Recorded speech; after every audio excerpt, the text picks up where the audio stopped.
Recap: Tales of Herding Gods, Chapter 5 and 47. Chapter Chinmu's heart leapt with joy. For the purpose of this journey was clear. He sought the essence of battle, the strength of divine arts masters in the boundless realms, to glean their profound techniques and sharpen his own soul for the day he would confront the first ancestor human emperor. The Supreme Emperor Heaven was rife with devil experts, each a formidable trial, and no finer arena existed for testing his mettle. With the Black Tiger God at his side, fear was a stranger. Even should 3, 5, or more devil gods appear, their retreat would be effortless. The Black Tiger God's swiftness was unmatched, and with his vow that any disruption would fall solely upon him, great cult master Qin need not fret. Sanghua and Yu He felt their burdens lighten, for the shadow of the Black Tiger God meant their path would be free of mortal danger. They descended the city tower with silent grace.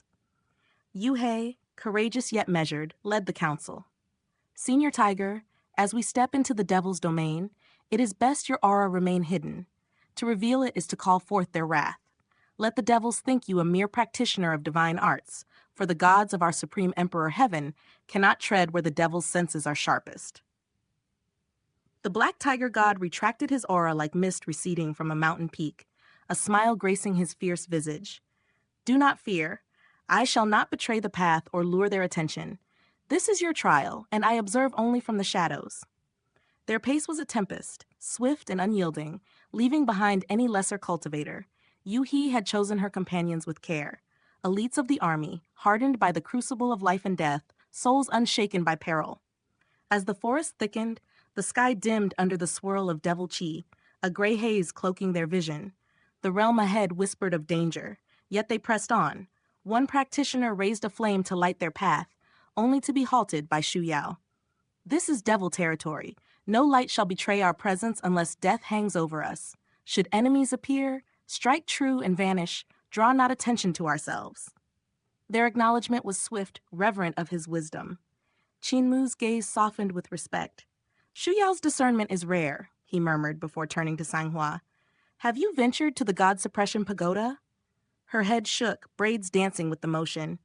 Time has been a cruel master. The devils stir not, yet their silence chills me. Heavenly Teacher departed with 24 gods, and still no tidings return.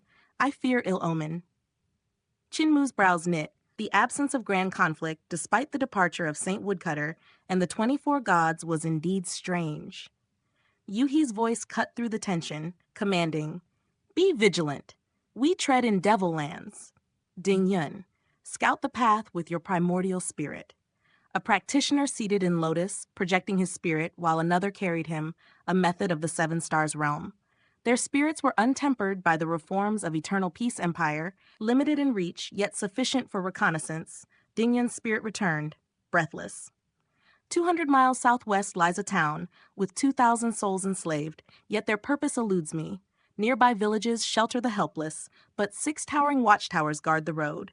Their height forbade closer scrutiny. Devil senses may detect my spirit. Yu He questioned their spacing. Ding Yun faltered, a blush rising. My calculations are weak, untrained. Her frown deepened. The towers are manned by 6 directions or 7 stars realm practitioners. Alert they are. A false step could summon celestial being or life and death realm masters to our doorstep. Shu Yao's mind turned. We must slip past unseen, strike the tower silently. Should one spot us, retreat shall be the only course.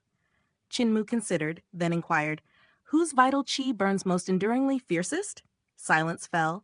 Even Yu He and Shu Yao paused, reluctant to speak. Sanghua, steadfast, answered, Brother Cultmaster, apart from Senior Tiger, your vital chi surpasses all.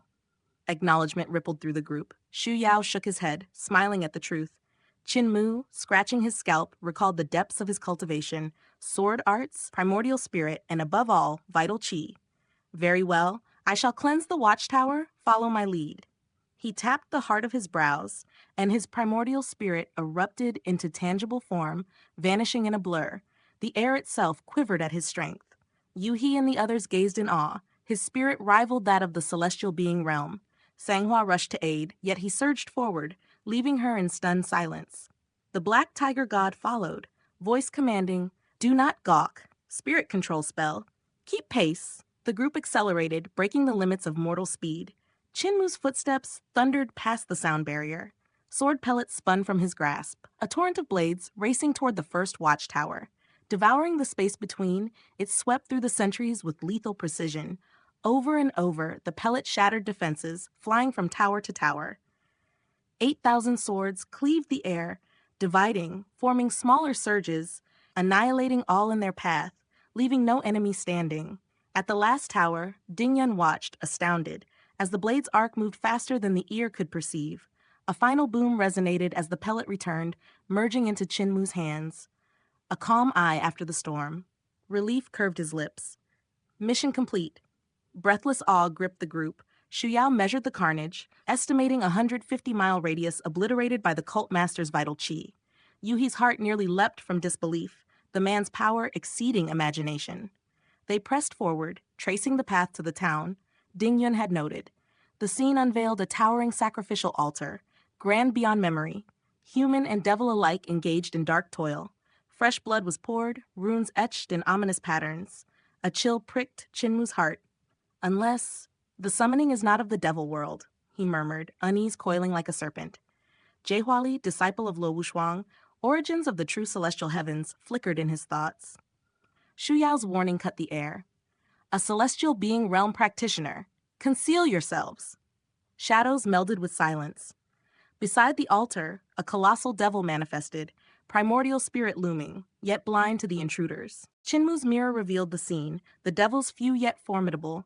His eyes widened as a figure emerged from the altar, recognition halting his heart. Fu Riluo? The palm trembled, voice hoarse. Run, the nightmare manifested, stride growing, darkness taking form. Flee swiftly. Chinmu's command cracked the air, urgency pure as steel. Why must we flee?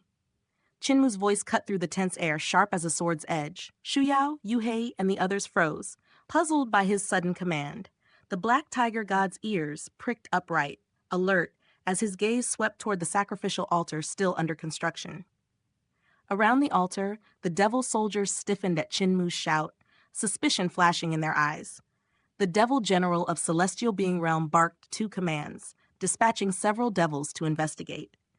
They soared through the air, and one opened a black jar, unleashing a swarm of wasps that swelled to monstrous sizes, their buzzing like thunderclaps in the wind. The black tiger god's ears folded back with a soft click, confusion etched across his face. Run? Why? These devils are trivial for you to deal with. That general of Celestial Being Realm is cunning, yet hardly invincible. You can handle him. Cold sweat beaded on Chinmu's forehead as the mirror in his hands grew unbearably heavy, as if the mountain of doom itself, Fu Riluo, was about to step forth from its depths. It's Fu Riluo. He's at the sacrificial altar. His voice rasped with urgency. Can't you see him? He's striding toward us. Astonishment swept through the group. Yuhei's brow furrowed. Where is Fu Riluo? The black tiger god's ears flicked, straining for a trace, yet he shook his head. There's no sign of him. Fu Riluo commands the devil race. Why would he be here instead of the main camp? The mirror thudded to the ground, as if it could bear no more. Didn't you see him in the mirror? He emerged from the sacrificial altar. Just now, I saw him. Chinmu's voice trembled with fear. Everyone rushed to the mirror, but found nothing. Cult Master, the mirror shows nothing. Are your eyes deceiving you? The enemies are upon us. Prepare yourselves. Shuyao's command sliced through the confusion. The black tiger god knelt before the mirror, solemn and uneasy. Not a trace of Fu Riluo marred its polished surface, yet the mirror's weight had overwhelmed Chinmu. This was impossible. Mirrors did not crush their bearers without reason. He stepped closer, fixing Chinmu with a worried gaze. Are you certain you saw him? Chinmu's eyes remained locked on the mirror, sweat carving lines down his face. Though fallen, the mirror stood unbroken, held by some unnameable force.